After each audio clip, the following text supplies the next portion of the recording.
तो dear student, आज की इस वीडियो में बात करेंगे बीए थर्ड सेमेस्टर के सोशियोलॉजी यानी कि समाज शास्त्र के most important question and answer के बारे में। जो भी स्टूडेंट बीए थर्ड सेमेस्टर की परीक्षा देने वाले आने वाले दिनों में यदि उनका सब्जेक्ट सोशियोलॉजी यानी कि समाज शास्त्र है तो उनको वीडियो कंप्लीट जरूर देखनी चाहिए। उनको इस वीडियो से काफ़ी ज़्यादा हेल्प मिलेगी, क्योंकि कुछ क्वेश्चन ऐसे हैं जो परीक्षा में हमेशा रिपीट होते हैं, वो मैं आपको बताने वाला हूँ। तो बिना देरी के वीडियो को शुरू करते हैं। खास बात इस वीडियो की यह है कि इसमें क्वेश्चन भी है और उसका उत्तर भी है। तो चलिए आते हैं पहले प्रश्न की ओर।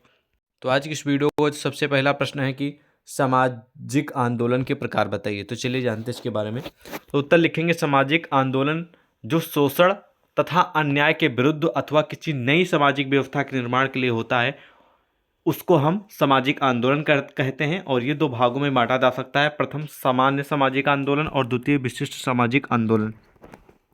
तो यहाँ पर सामाजिक आंदोलन की परिभाषा यही है कि सामाजिक आंदोलन जो शोषण तथा अन्याय के विरुद्ध, मतलब कि कोई मान लीजिए समाज में किसी के साथ गलत व्यवहार हो रहा है, ठीक है, उसको न्याय मिलना चाहिए, उसके साथ अन्याय हो रहा है, ठीक है, अथवा किसी नई सामाजिक व्यवस्था के निर्माण के लिए या फिर योजना लानी चाहिए समाज में, सोसाइटी में, ठीक है, कोई नई चीज़ हर जगह है हमारे समाज में, यहाँ पर नहीं है, वो लाने के लिए आंदोलन किए जाते हैं। तो ये मतलब कि दो टाइप के जो होते हैं मेन ये आंदोलन होते हैं। इसमें किसी चीज़ का मान लीजिए कि आप लोग बहुत गलत हो रहा है, आपकी कोई न पुलिस सुन रही है ना कोई न सुन रहा है, आप लोगों को अन्याय हो रहा है, आपकी जो घर है, जो आपकी प्रॉपर्टी वो कोई छीन ले रहा है, ठीक है, या फिर कब्जा कर ले रहा है और आपका शोषण हो रहा है पूरी तरफ से, ठीक है। तो आप उसके लिए क्या करेंगे? आंदोलन करेंगे, ठीक है। आपके जो सपोर्टर होंगे उनके माध्यम से आप आंदोलन करेंगे कि हमें न्याय नहीं मिल रहा है। या फिर दूसरा आंदोलन ये हो गया कि आपके सोसाइटी में, आपके शहर में, आपके गांव में कुछ सुविधाएं नहीं हैं, उन सुविधाओं को लाने के लिए, ठीक है, आप आंदोलन करेंगे, मांग करेंगे कि ये चीज़ हमारे यहाँ पर होनी चाहिए, ठीक है। जैसे कि लाइट ही ले लीजिए, गवर्नमेंट जब लाइट लगती है, लाइट लगवाती है सौर ऊर्जा वाली, ठीक है, तो आपने देखा होगा कई नगर शहर में पर्सनल लोग अपने गांव में या फिर अपने दरवाजे पर लगवाते हैं ना, लगवाते हैं कि नहीं लगवाते? तो उस चीज़ की मांग के लिए भी लोग आंदोलन करते हैं कि हाँ भाई हमारे गांव में ये सुविधा नहीं, इसको दीजिए, गवर्नमेंट से मांग करते हैं। तो ये आंदोलन होते हैं, ठीक है। और ये दो भागों में बांटा जा सकता है। पहला प्रथम सामान्य सामाजिक आंदोलन और द्वितीय विशिष्ट सामाजिक आंदोलन। तो विशिष्ट सामाजिक आंदोलन को पुनः दो भागों में विभाजित किया जा सकता है। प्रथम क्रांतिकारी सामाजिक आंदोलन और दूसरा सुधार आंदोलन, ठीक है। इसके अतिरिक्त एक अन्य प्रकार और भी होता है जिसमें धार्मिक आंदोलन तथा शोभानाचार आंदोलन को भी रखते हैं। तो इस प्रकार लिखेंगे सामाजिक आंदोलन की परिभाषा और सामाजिक आंदोलन के प्रकार जो है, ठीक है, ऐसा ही लिख देंगे। अतिरिक्त उत्तर में प्रश्न आता तो आपको पूरे नंबर मिल जाएंगे, ठीक है। अब सामाजिक आंदोलन आपने जान लिया। अब सामाजिक सुधार आंदोलन क्या है इसके बारे में जानते हैं, भी महत्वपूर्ण प्रश्न है। तो इसका उत्तर लिखेंगे, सामाजिक सुधार आंदोलन सामाजिक आंदोलन का वह प्रकार है जो सामाजिक व्यवस्था को स्वीकार करते हुए उसके दोषों को निराकरण का प्रयास करता है। सामाजिक सुधार आंदोलन वह सामाजिक प्रक्रिया जिसके कारण एक नए सामाजिक संगठन का निर्माण, नए मूल्यों के प्रति झुकाव तथा उचित व्यक्तित्व का विकास संभव हो पाता है। सुधार आंदोलन को लोग आदर के साथ इसलिए देखते हैं क्योंकि वह वर्तमान सामाजिक व्यवस्था को स्वीकार करते हुए उसे आदर्श प्रारूप देने का प्रयत्न करता है, यानी कोशिश करता है। वर्तमान सामाजिक संस्थाएं भी इस कार्य में सहायक सिद्ध होती हैं, जैसे विद्यालय, मंदिर, प्रेस क्लब तथा सरकार आदि के माध्यम से सुधार आंदोलन को बल मिलता है। सुधार आंदोलन की यह विशेषता है कि वह जनमत को अपनी ओर आकर्षित कर लेता है। तो इस प्रकार लिखेंगे सामाजिक सुधार आंदोलन के बारे में परिचय, जो कि एक महत्वपूर्ण प्रश्न, इसको भी नोट कर लीजिए। सामाजिक जो सुधार आंदोलन है इसका उद्देश्य क्या है इसके बारे में जान लेते हैं। एक इसलिए किया जाता है तो उद्देश्य समझ लीजिए, जो कि एक बहुत ही महत्वपूर्ण क्वेश्चन है। तो सुधार आंदोलन सामाजिक समस्याओं के समाधान के प्रारंभ के किए जाते हैं। मतलब समाज में, सोसाइटी में, आप जिस भी समाज में रहते हैं उसमें कोई समस्या है तो उसको समाधान करने का, सलूशन करने के लिए आप लोग आंदोलन करते हैं या फिर प्रारंभ किए जाते हैं सुधार आंदोलन। और प्रमुख सामाजिक समस्याएं जिनको केंद्र मानकर सुधार आंदोलन प्रारंभ हुए हैं वो हैं बाल विवाह, यानी कि बच्चे जब छोटे रहते हैं तभी उनका विवाह कर दिया जाता है। विधवा विवाह, ठीक है। दहेज आप लोग देखते हैं कि लोग बहुत ज़्यादा डिमांड करते हैं। बहुपत्नी यानी कि बहुत सारे विवाह करते हैं, ठीक है। विवाह विच्छेद मतलब जो लोग डिवोर्स ले लेते हैं, ठीक है। अंतर जातीय विवाह मतलब कि एक कास्ट से दूसरी कास्ट में विवाह, ठीक है। नारी शिक्षा की कमी, ठीक है।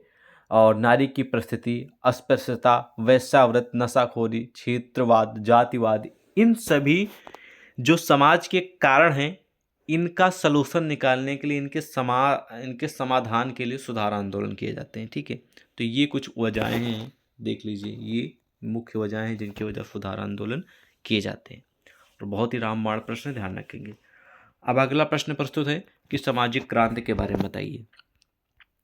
तो उत्तर लिखेंगे इसका कि सामाजिक क्रांति से मतलब यानी कि तात्पर्य परंपरा से चली आ रही है, यानी कि बहुत पहले से रीति रिवाज जिसको बोलते चली आ रही है, सामाजिक व्यवस्था में उस मूलभूत परिवर्तन से है। ध्यान से सुनेंगे, सामाजिक क्रांति से तात्पर्य जो है परंपरा से चली आ रही सामाजिक व्यवस्था में उस मूलभूत परिवर्तन से जिसके लिए समाज जागरूक नहीं रहता। यह परिवर्तन भी इस प्रकार का होता है जिसमें सामाजिक मूल्यों और मान्यताओं को बिना ख्याल किए ही सामाजिक व्यवस्था में परिवर्तन हो जाता है। परिवर्तन हो जाता है? क्रांति के फलस्वरूप सरकार की रूप में परिवर्तन हो जाता है और समाज में एकता की कमी हो जाती है और सामाजिक अस्त व्यस्तता में वृद्धि हो जाती है। और एक प्रमुख विद्वान जिनका नाम है हापर, इन्होंने सामाजिक क्रांति के बारे में लिखा है कि सामाजिक क्रांति वह तीव्र यानी कि बहुत तेजी से सामाजिक परिवर्तन है जिसके परिणाम स्वरूप व्यक्तियों को एक दूसरे से समृद्ध रखने वाली राजनीतिक कड़ियां टूट जाती हैं, सरकार अस्थायी रूप नहीं रह पाता है और ना ही कार्यशील सत्ता के रूप में कार्य करती है, समाज की आधारभूत एकता समाप्त हो जाती है और सामाजिक तथा नैतिक नियम अदृश्य हो जाते हैं। ठीक है, तो इस प्रकार आप लिखेंगे सामाजिक क्रांति के बारे में। और एक बहुत ही महत्वपूर्ण प्रश्न है, मैं आपसे एक रिक्वेस्ट जरूर करूंगा कि हर एक प्रश्न का उत्तर कम से कम 2 से 3 बार पढ़ लीजिएगा, समझ लीजिएगा, तभी आपको समझ में आ जाएगा। एक बार मेरे बताने से या फिर एक बार समझाने से आपको उस प्रश्न का उत्तर नहीं क्लियर होगा, इस बात को ध्यान रखेंगे। अगर यही प्रश्न आप 2 से 3 बार अगर पढ़ लेंगे, उसके बाद थोड़ा थोड़ा दिमाग में बैठाएंगे तो आपके नस में बस जाएगा। ठीक है, एक बार से नहीं आएगा, वरना हर एक स्टूडेंट आज यूपीएससी और मतलब कि हर एक एग्जाम जितने भी गवर्नमेंटेड होते हैं टफ से टफ वो क्लियर करके बैठ जाता है। ठीक है, तो इस बात को ध्यान में आप लोग रखेंगे। उसके बाद अगला प्रश्न है कि सामाजिक परिवर्तन के चक्रीय और रेखीय सिद्धांतों के बारे में लिखिए। ये भी रामबाण प्रश्न है, हो सकता है क्वेश्चन आ जाए कि सामाजिक परिवर्तन के चक्रीय सिद्धांत बताइए, हो सकता है क्वेश्चन आ जाए सामाजिक परिवर्तन के रेखीय सिद्धांत बताइए, हो सकता है क्वेश्चन आ जाए सेम टू सेम की चक्रीय और रेखीय सिद्धांत में अंतर बताइए। तो इस प्रकार प्रश्न फंस सकते हैं, तो चलिए जान लेते हैं। तो पहला उत्तर लिखेंगे कि सामाजिक परिवर्तन के चक्रीय सिद्धांत के अनुसार सामाजिक परिवर्तन कभी भी एक विशेष दिशा की ओर नहीं होता। ध्यान से सुनेंगे, चक्रीय जो सिद्धांत है इसमें सामाजिक परिवर्तन यानी समाज में जो परिवर्तन होते हैं वो कभी भी एक विशेष दिशा की ओर नहीं होता, मतलब कि एक इंडिविजुअल एक दिशा में नहीं होता कि हाँ इसी में परिवर्तन हो रहा है। ओके, जीवन चक्र के समान इन परिवर्तनों में भी एक चक्रीय प्रवृत्ति देखने को मिलती है। ओके, इसके समर्थक स्पेंगलर, सोरोकिन, टाइनबी, पैरेटो आदि प्रमुख विद्वान हैं। और वहीं पर रेखीय सिद्धांत में इस मान्यता पर आधारित है, रेखीय सिद्धांत इस मान्यता पर आधारित है कि सामाजिक परिवर्तन की प्रवृत्ति एक ही दिशा में आगे की ओर बढ़ने की होती है। ठीक है, रेखीय सिद्धांत के प्रतिपादन में कांट, मार्क्स, वेवलिन, स्पेंसर तथा हाबभाव का योगदान महत्वपूर्ण है। तो ये सपोर्ट करते हैं विद्वान रेखीय सिद्धांत को। तो इस बात को ध्यान रखेंगे, जो चक्रीय सिद्धांत है ये सामाजिक परिवर्तन की कभी भी एक दिशा की ओर नहीं होता है, और जबकि रेखीय सिद्धांत जो है वो एक ही दिशा की ओर बढ़ना होता है, फिर एक ही दिशा की ओर ही आगे बढ़ते हैं। इस पॉइंट को ध्यान रखेंगे बस। ठीक है, रामबाण प्रश्न है। अगला एक सामाजिक परिवर्तन के कारक बताइए। ये भी महत्वपूर्ण प्रश्न, कई बार रिपीटेड है, तो चलिए जान लेते हैं। सामाजिक परिवर्तन की धारणा जिसे हम सार्वभौमिक या फिर यूनिवर्सल कहते हैं, क्या कहते हैं, सार्वभौमिक कहते हैं, के पीछे अनेक कारक हैं। यानी कि सामाजिक परिवर्तन की धारणा जिसे हम सार्वभौमिक कहते हैं इसके पीछे बहुत सारे कारक हैं। दूसरे शब्दों में यह कह सकते हैं कि सामाजिक परिवर्तन की निरंतरता यानी कि लगातार और सार्वभौमिकता के लिए अनेक कारक हैं।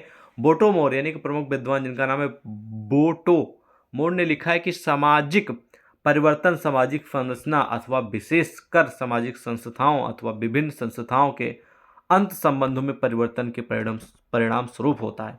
सामाजिक संरचना तथा संस्थाएं में परिवर्तन लाते हैं जिनके परिणाम स्वरूप सामाजिक परिवर्तन होता है। सामाजिक परिवर्तन के प्रमुख कारक हैं प्राकृतिक या भौगोलिक, जैविक, प्रौद्योगिक और सांस्कृतिक। अगर मुख्य कारक की बात करें तो आप लोग यही लिखेंगे, प्राकृतिक या भौगोलिक और जैविक और प्रौद्योगिक तथा सांस्कृतिक। अगर मान लीजिए कि सामाजिक परिवर्तन कारक के बारे में डिटेल में लिखने के लिए आया तो एक्सप्लेन करने के लिए तो आप इस तरह लिखेंगे। अगर परिवर्तन के कारक लिखना तो मेन यही है बस, ठीक है। 4 जो है, 1 2 3 4, ओके। उसके बाद नेक्स्ट क्वेश्चन कि माल्थस का जनसंख्यात्मक सिद्धांत क्या है। और ये क्वेश्चन आता है लेकिन बहुत कम आता है, तो मेरे अनुसार ये हम इग्नोर करेंगे क्योंकि बहुत कम उम्मीद है आने की।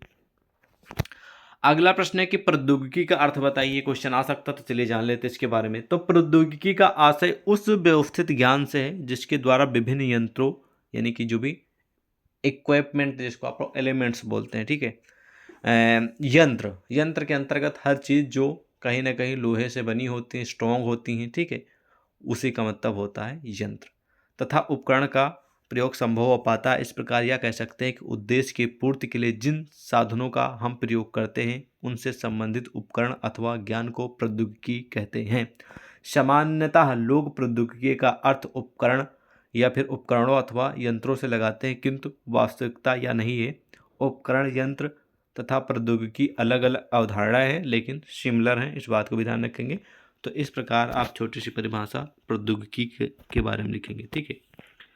अगला है कि सामाजिक परिवर्तन के प्रौद्योगिकी कारक। ये क्वेश्चन बहुत कम उम्मीद है आने की, तो आप इसे इग्नोर कर सकते हैं और पढ़ भी सकते हैं, उत्तर भी बहुत कम आने की उम्मीद है, ठीक है, इसको हम इग्नोर करते हैं।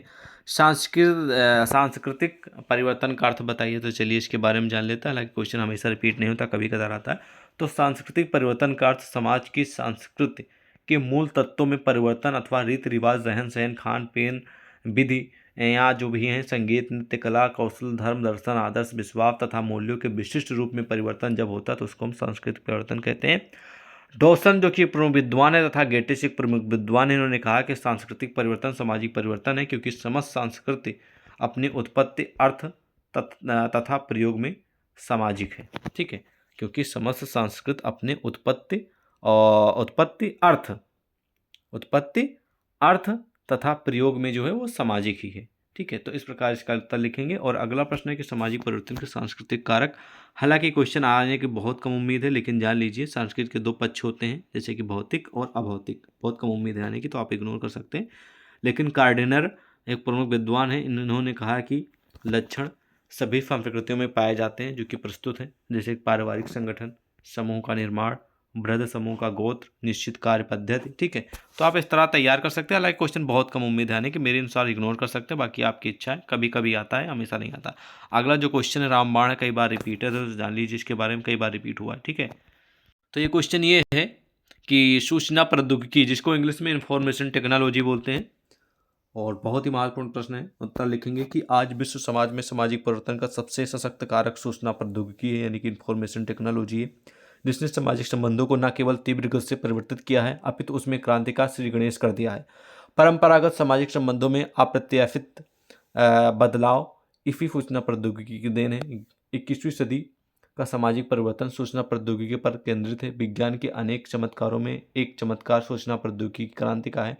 सभ्यता के विकास के प्रारंभिक दिनों में सूचनाओं का प्रसारण नहीं के बराबर था, इसलिए एक स्थान पर घटी हुई कोई घटना अन्य जगहों पर अपना प्रभाव नहीं डाल पाती थी। मान लीजिए कि आप दिल्ली में हैं, ठीक है, तो दिल्ली में मान लीजिए कोई चौक है या फिर चौराहा, वहाँ पर अगर कोई घटना हुई तो दूसरे चौक पे जानकारी मिलना बहुत कम उम्मीद है, या फिर कई दिन के बाद मिलेगी, या फिर आप लोग कह सकते हैं कि नहीं ही मिलेगी। और वही दिल्ली वाली की चौराहे की जो घटना हो लखनऊ में नहीं पता चलेगी, न किसी अन्य प्रदेश और देश में पता चलेगी, ठीक है। लेकिन इंफॉर्मेशन टेक्नोलॉजी इतनी तेज़ से इसमें क्रांति आई है, आप लोग देखते हैं सोशल मीडिया का जब से ज़माना हो गया है, लेटर हो गए हैं, डाक के माध्यम से हो गया है, ठीक है, ईमेल हो गया है, व्हाट्सएप चैटिंग हो गई, वीडियो कॉलिंग हो गई, मतलब कि इन सभी के माध्यम से आप कोई भी घटना कहीं पर भी होती है, वो पूरे देश में चंद सेकंड नहीं लगते कि वो तुरंत पहुंच जाती। तो ये कहीं ना कहीं सूचना प्रौद्योगिकी यानी इंफॉर्मेशन टेक्नोलॉजी की ही देन है ये, ठीक है। उसके बाद इसी में अगले पॉइंट की ओर बढ़ेंगे। पॉइंट है कि हलकारों पक्षियों का सहारा सूचना भेजने के लिए किया जाता था। डाक तार विभाग खुला, छपाई की मशीनें आई, टेलीफोन बेतार का तार आया और इस प्रकार सूचना प्रसारण का क्षेत्र बढ़ा। आज सूचना प्रौद्योगिकी में हुए आविष्कारों के कारण पूरा विश्व एक परिवार की भांति हो गया है। कोई भी हम मैसेज यहाँ पर सोशल मीडिया पर डालते हैं, फेसबुक पे, वो हर जितने भी मतलब फेसबुक पे आपके फ्रेंड्स हैं या फिर कहीं ना कहीं वो चीज़ वायरल हो रही है तो सब तक पहुँच जाएगी, ठीक है। तो एक कहीं ना कहीं सोशल मीडिया के माध्यम से, फिर कह सकते हैं इंफॉर्मेशन टेक्नोलॉजी के माध्यम से पूरा विश्व एक परिवार की भांति है। जैसे परिवार में कोई जैसे परिवार में हुई प्रत्येक गतिविधि हर सदस्य को विदित होती है, यानी कि कोई भी समस्या आती है, फिर कुछ भी होता है तो पूरे सदस्य को मालूम हो जाती है। उसी प्रकार आज विश्व समाज की प्रत्येक गतिविधि, जो भी होती चीज़ें हैं, गतिविधि मतलब प्रतिदिन जो भी हो रहा है, उसकी सूचना प्रौद्योगिकी के माध्यम से सभी को पता है। टेलीविजन और कंप्यूटर ने सूचना प्रौद्योगिकी में क्रांति लाकर सामाजिक संबंधों को पूरी तरह प्रभावित कर सामाजिक परिवर्तन का मार्ग प्रशस्त किया है। तो इस प्रकार लिखेंगे इसके बारे में, सूचना प्रौद्योगिकी के बारे में, जो कि ग्रामर प्रश्न है, ध्यान रखेंगे, प्रश्न पक्का फंसेगा। अगला प्रश्न है कि सांस्कृतिकरण। सांस्कृतिकरण भी एक महत्वपूर्ण प्रश्न, इसके बारे में भी जान लीजिए। सांस्कृतिकरण की प्रक्रिया के अंतर्गत एक निम्न जाति का सदस्य अथवा वह जाति अपने से उच्च जाति के व्यवहार प्रतिमान का अनुकरण इसलिए करती है ताकि उसकी भी परिस्थिति उच्च हो जाए। सांस्कृतिकरण की प्रक्रिया यद्यपि प्राचीन है, फिर भी इस अवधारणा और शब्द का समाजशास्त्रीय निवेचन सर्वप्रथम M.N. श्रीनिवास ने किया था, अतः उन्हीं के द्वारा परिभाषित इस शब्द का विवेचन अधिक उचित होगा। और M.N. श्रीनिवास जी ने सांस्कृतिकरण को किस प्रकार बताया है, चलिए जान लेते हैं। तो इन्होंने कहा कि सांस्कृतिकरण वह प्रक्रिया जिसके द्वारा कोई नीच हिंदू जाति या किसी जनजाति अथवा अन्य समूह किसी उच्च और प्रायः द्विज जाति की दिशा में अपने रीति रिवाज, कर्मकांड, विचारधारा और जीवन पद्धति को बदलती है, उसको हम संस्कृतिकरण कहेंगे। अगला भी महत्वपूर्ण है आधुनिकीकरण, ये भी आता है लघु उत्तर में। तो आधुनिकीकरण परिवर्तन की एक ऐसी प्रक्रिया है जो पश्चिमी यूरोप जैसी सामाजिक, आर्थिक तथा राजनीतिक व्यवस्था की ओर उन्मुख हो। अर्थात आधुनिकीकरण से तात्पर्य एक उन्नत व्यवस्था से लगाया जाता है। तो सिंपल सा अर्थ है, सिंपल सी परिभाषा है, 2-3 बार और रिपीट कर लेंगे, पढ़ लेंगे तो 10 में आपके दिमाग में बैठ ही जाएगा। ठीक है, अब अगला प्रश्न आप लोगों की समझ प्रस्तुत है, विकास। तो उत्तर सुनेंगे उद्विकास या फिर विकास, आपको ऐसे क्वेश्चन देखने को मिलेंगे। तो उद्विकास तथा प्रगति की भांति विकास भी एक सामाजिक प्रक्रिया है। जैसे कि उद्विकास तथा प्रगति जो होती है, उसी तरह विकास भी एक सामाजिक प्रक्रिया है। सामाजिक विकास की आवश्यकता सामाजिक प्रगति के लिए होती है। पायसियन एक प्रमुख विद्वान है, इन्होंने कहा कि विकास संकुचित अर्थ में परिवर्तन है या वृद्धि से संबंधित है जो पहले से ही किसी वस्तु में गुप्त अवस्था में विद्यमान रहता है। ठीक है, और विकास के प्रकार बताइए। तो विकास के प्रकार जो है वो 3 प्रकार हैं। एक आर्थिक विकास हो गया, एक राजनीतिक विकास हो गया, एक सामाजिक विकास हो गया।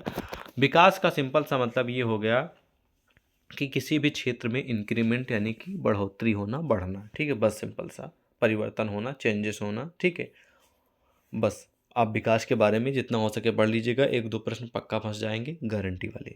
ठीक है, सांस्कृतिक विलंबना बहुत कम आता तो आप इसे इग्नोर कर सकते हैं मेरे अनुसार, और आप पढ़ भी सकते हैं। ठीक है, चलिए नेक्स्ट क्वेश्चन जो महत्वपूर्ण है वो हम आपको बता दें। अगला प्रश्न जो महत्वपूर्ण है वो धर्मनिरपेक्षीकरण है। धर्मनिरपेक्षीकरण के बारे में जान लेते हैं।